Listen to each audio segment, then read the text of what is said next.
반갑습니다. 말씀의 강 김초롱입니다. 지난 3주간 이상 제가 말씀의 강 촬영을 잘 못했어요.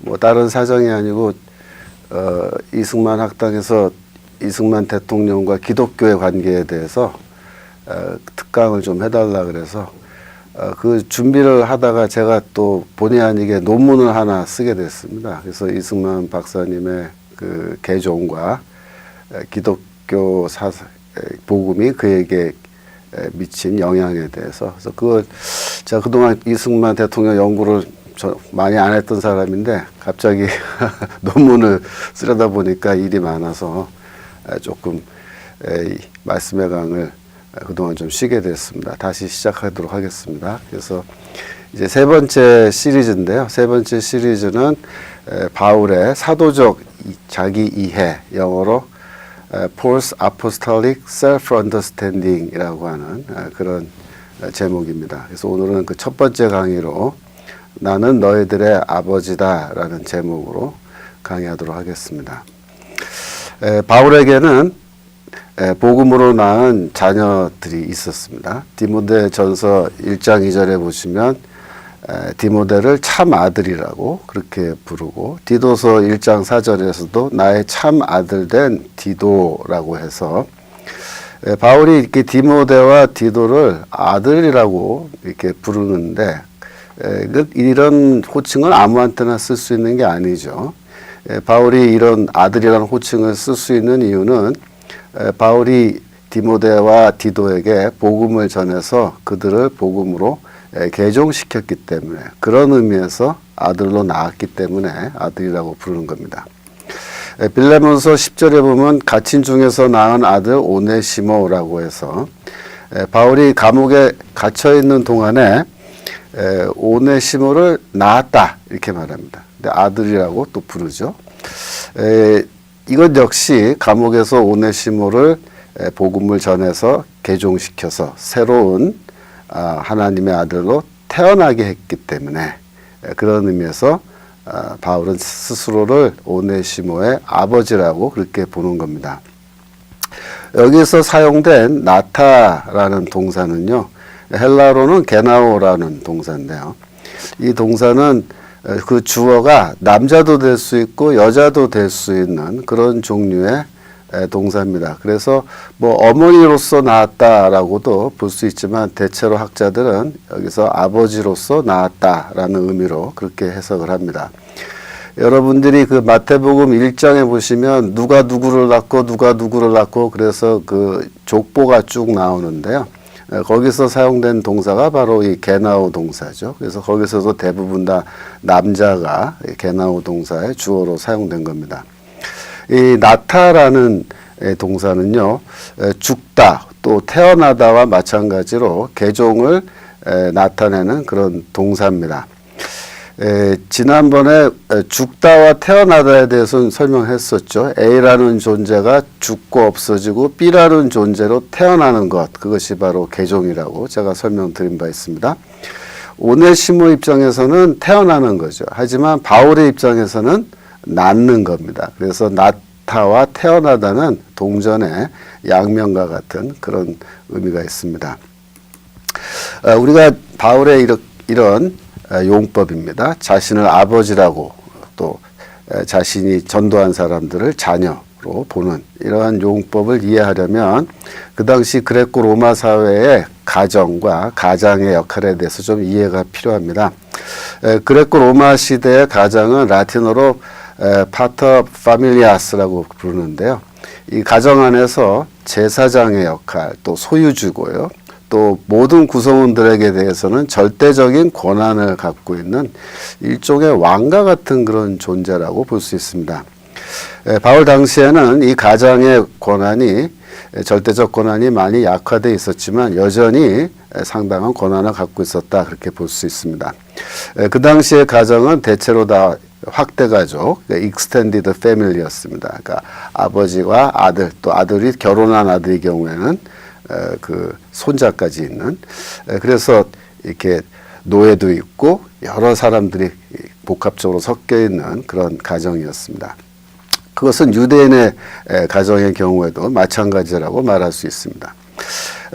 가정은 이 태어난 자녀를 방기해서 죽게 할 수도 있었습니다.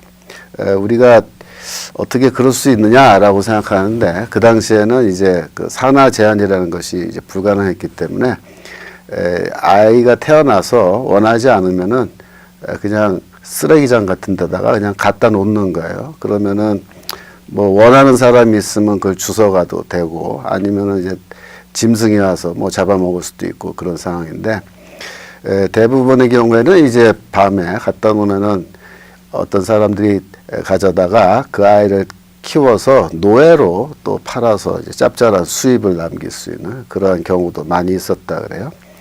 그래서 가장은 아이를 버릴 수도 있고 노예로 팔 수도 있었습니다. 자기의 아이를. 또 행동이 마음에 안 들면 죽일 수도 있었습니다.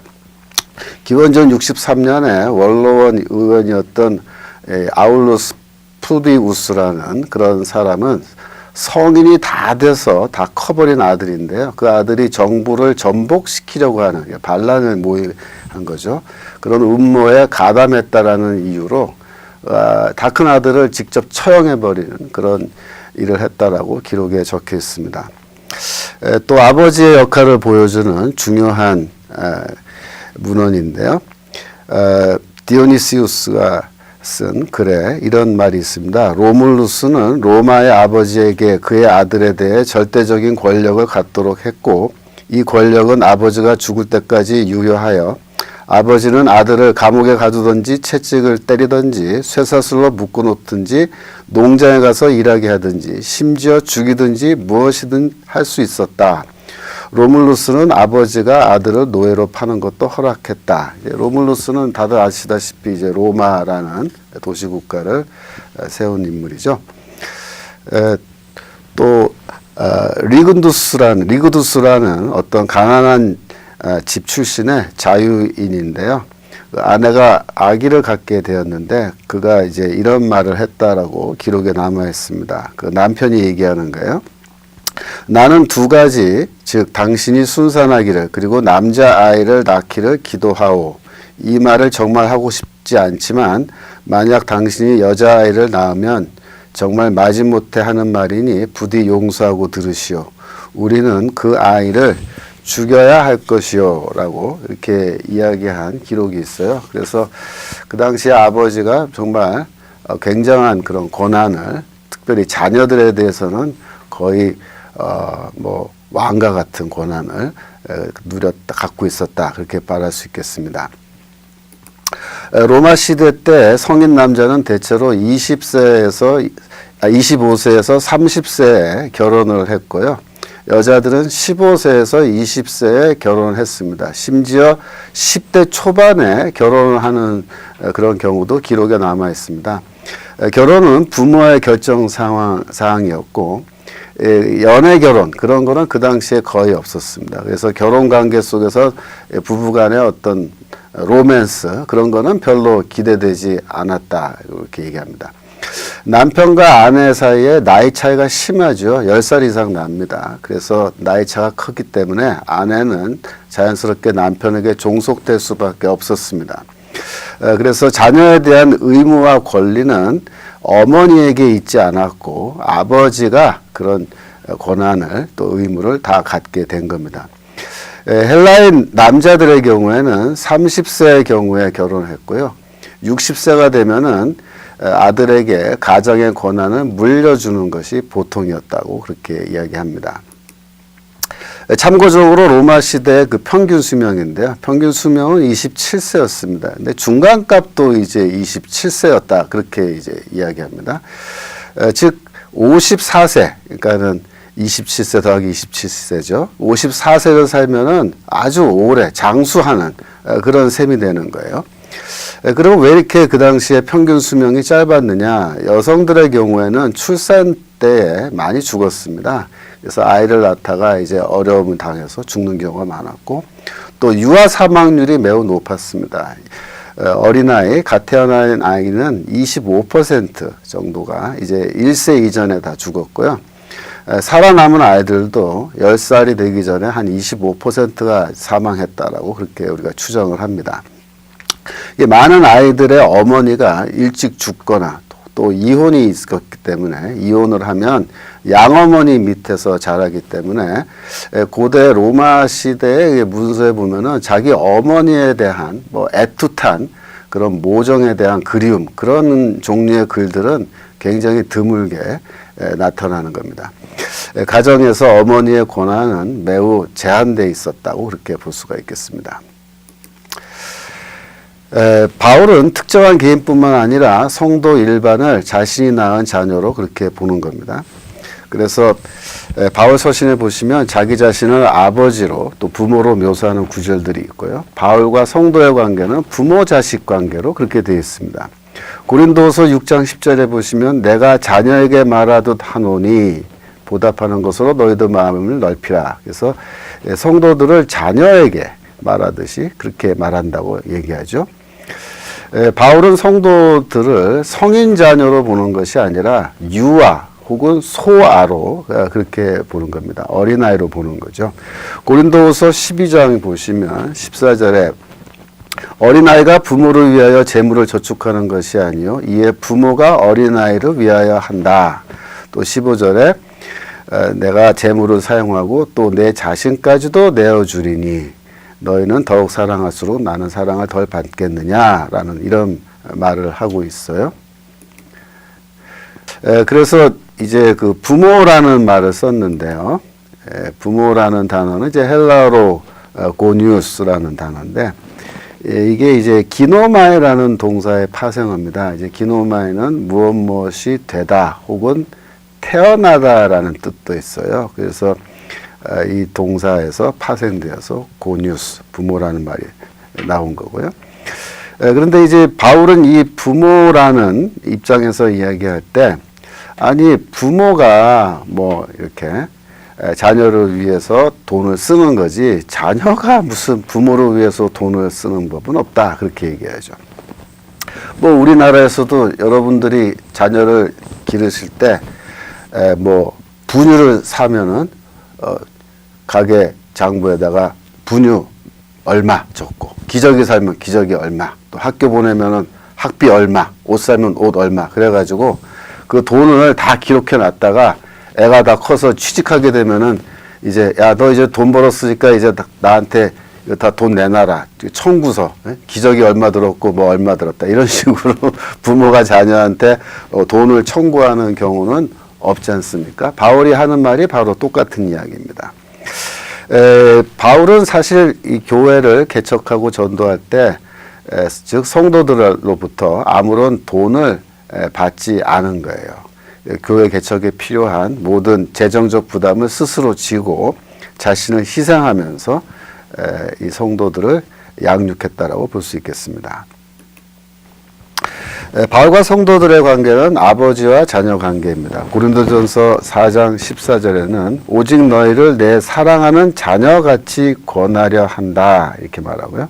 15절에 그리스도 안에 1만 스승이 있으되 아비는 많지 아니하니 그리스도 안에서 복음으로써 내가 너희를 낳았음이라, 이렇게 말하죠. 16절에 그러므로 내가 너에게 권하노니 너희는 나를 본받는 자 되라, 이렇게 되어 있는데요. 여기 보시면 이제 바울과 그 성도의 관계는 아버지와 자녀 관계인데, 물론 어떤 그 바이올로지컬한 그런 관계는 아니죠. 생물학적 아버지가 아니고 영적인 의미에서의 아버지다, 그렇게 말할 수 있겠습니다.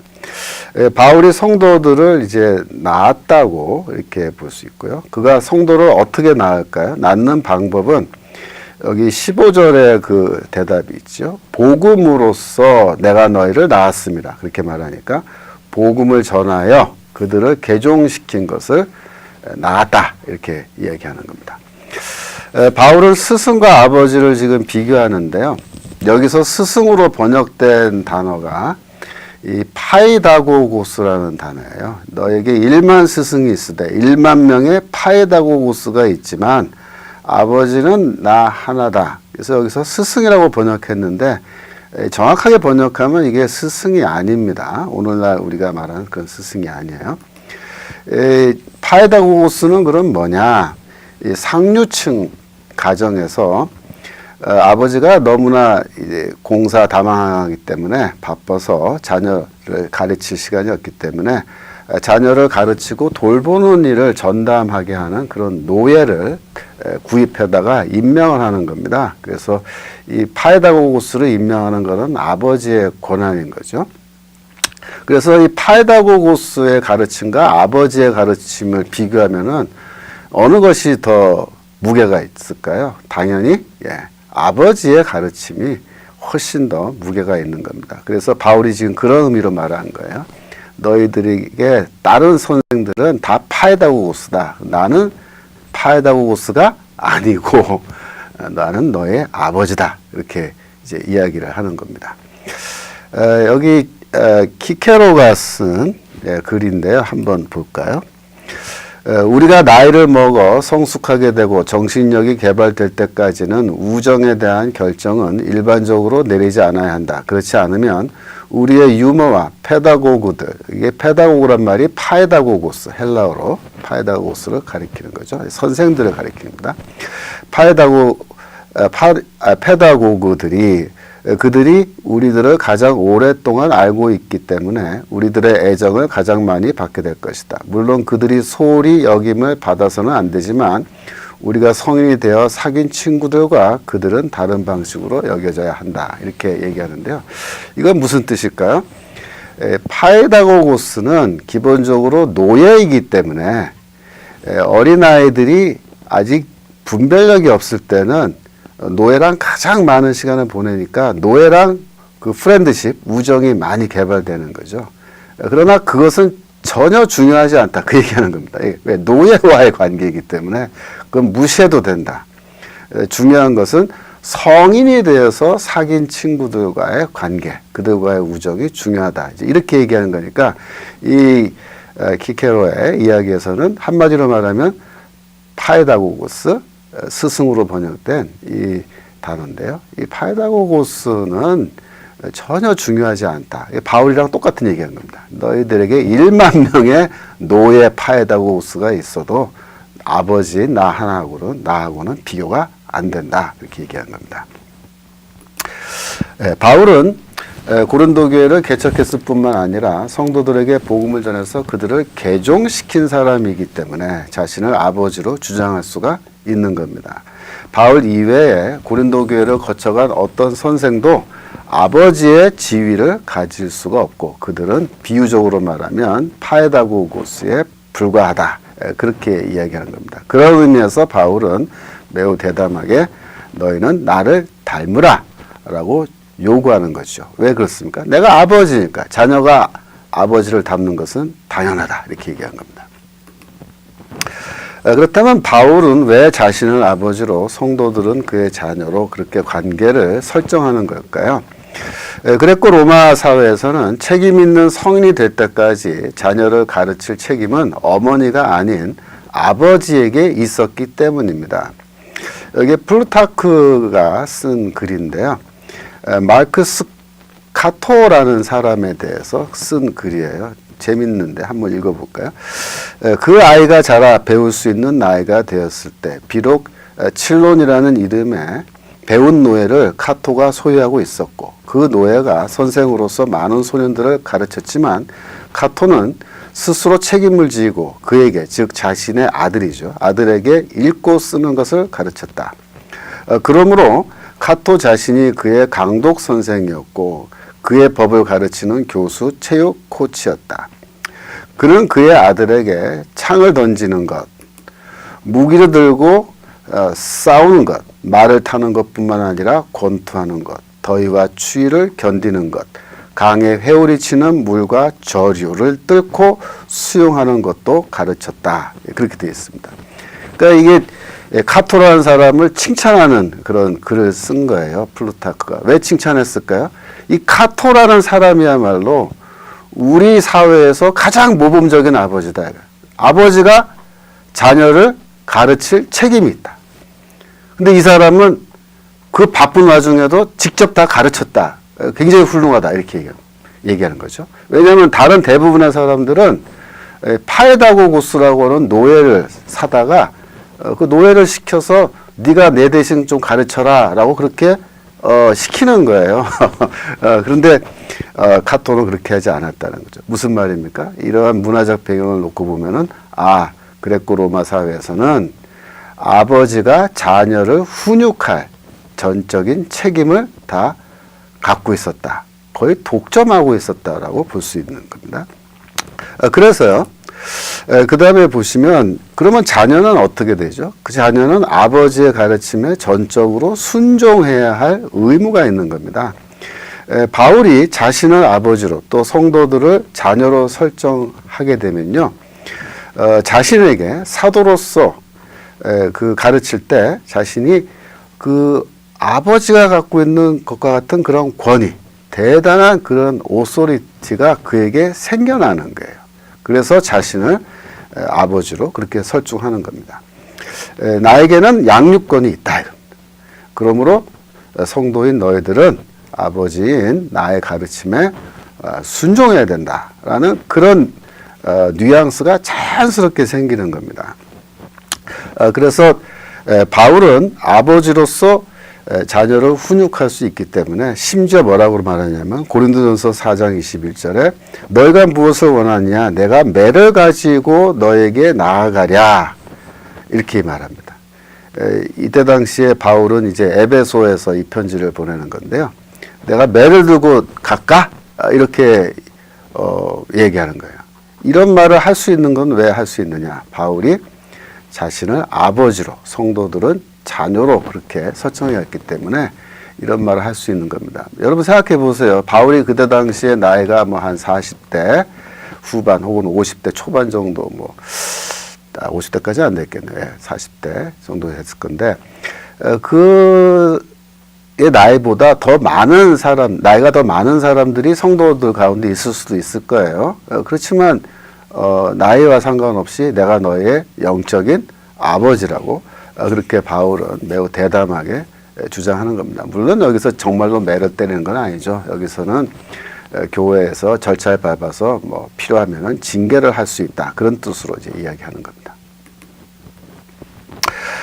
우리가 유대교를 보면요. 유대교에서는 랍비와 그 제자들 사이에 그 랍비와 제자의 관계가 있는데 그거를 랍비들이 아버지와 자녀의 관계로 그렇게 이야기하는 선례가 있습니다. 또 헬라 사회에서도 보면요. 철학자와 같은 그런 교사들이 교사와 또 그를 따르는 일종의 학생이죠. 학생들 간의 관계를 아버지와 자녀의 관계로 그렇게 설명한 헬라 철학자들도 있었어요. 그러니까 이런 거는 선례가 있는 거예요. 그래서 바울이 자신을 아버지로 또 성도들을 자녀로 설정하는 것은 문화적으로도 매우 적합하고 바울한테는 매우 유리하고 자연스러운 일이었습니다. 그래서 내가 아버지라고 말을 했을 때 자연스럽게 자기에게 어떤 그런 권위가 생겨나는 거죠. 여러분들이 이제 오늘날 우리 한국교회를 보시면요. 과거에 또 요즘도 그렇습니다. 많은 목사님들이 자기 자신을 목자라고 또 그리고 성도들은 양물이라고 그렇게 이야기를 자주 하는 거죠.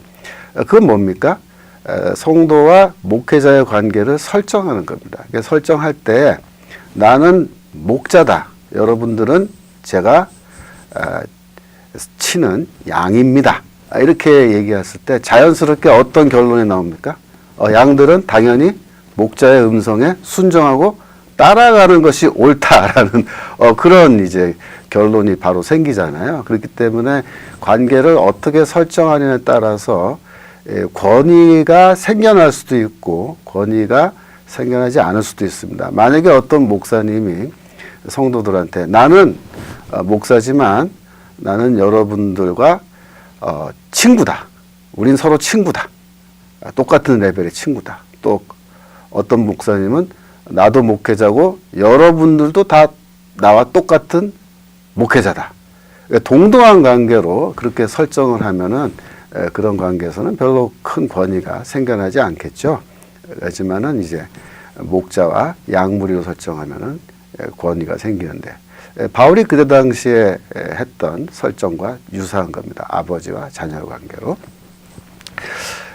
여섯 번째입니다. 바울이 자신을 아버지로 설정하는 것에 대한 사회학적 설명인데요.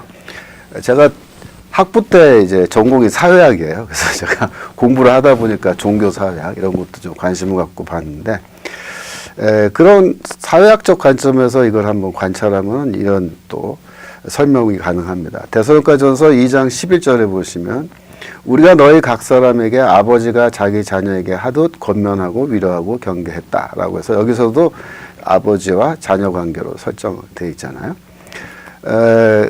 현대 이 종교사학자로서 피터 버거라는 사람이 매우 이제 유명한데요. 이 피터 버거는 종교적 개종을 소셜라이제이션, 사회화 과정으로 그렇게 봤습니다. 사회화 과정에는 두 가지 종류가 있는데 1차적 사회화와 이제 2차적 사회화가 있는 거죠. 1차적 사회화는 어디서 일어나냐면은 가정에서 또 부모를 통해서 경험하는 겁니다. 그래서 이제 부모를 통해서 받는 1차적 사회화는요, 언어를 배우고 또 예를 들어서 또 음식 같은 것도 배우는 거예요. 한번 배우면요, 평생 가는 겁니다, 이게. 그래서 1차적 사회화는 매우 강력한 사회화고요. 부모가 자녀를 대상으로 하는 겁니다. 가정에서 일어나는 사회화를 제외한 나머지를 다 우리가 2차적 사회화라고 얘기하죠. 그래서 학교라든가 회사라든가 남자들은 군대 가서 또 2차적 사회화를 많이 경험하는데요. 2차적 사회화의 특징은 뭐냐면 그것이 아무리 강력하다 할지라도 1차적 사회화보다 더 강력할 수는 없다는 겁니다. 그런데요, 종교적 개종은 1차적 사회화일까요? 2차적 사회화일까요? 당연히 2차적 사회화입니다. 그런데 개종은 그 변화의 정도가 좀 심하기 때문에 2차적 사회화 중에서도 좀 센 거라 그래서 따로 올터레이션이라고 그렇게 이제 부르기도 해요. 피터 버거는 2차적 사회화가 1차적 사회화를 능가할 수는 없지만 2차적 사회화를 진행할 때 가장 강력한 방식으로 진행하고 싶으면 방법이 뭐냐? 방법은 1차적 사회화를 모방하면 된다고 그렇게 말합니다. 즉 바울이 성도들의 생물학적 부모가 아니지만 그들과 자신의 관계를 부모와 자녀 관계로 그렇게 설정을 해놓고 마치 1차적 사회화를 진행하듯이 그렇게 개종을 진행하면 매우 강력한 방식으로 사람을 개종시킬 수가 있다라는 겁니다. 이게 조금 어려운 설명처럼 들리지만 제가 예를 들어서 한번 설명해 보겠습니다. 그러면 아주 이해가 쉬워요. 여러분, 북한에서 과거에 이제 김일성이가 부모들로부터 자녀들을 다 분리시켜서 부모들은 직장 보내고 아이들은 이제 타가소나 유치원에 다 모아놓은 다음에 김일성 사진을 걸어놓고 김일성이를 뭐라고 부르냐면은 아버지라고 부르게 가르치는 겁니다. 어버이 수령이라고 부르죠. 어버이. 그렇게 해놓고 음식을 줄 때마다 이것은 김일성 어버이가 주시는 거다.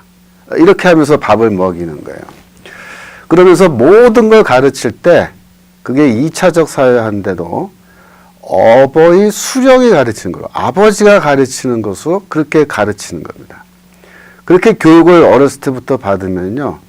이 어린아이들이지만 매우 강력한 그런 변화를 일으킬 수가 있다는 겁니다.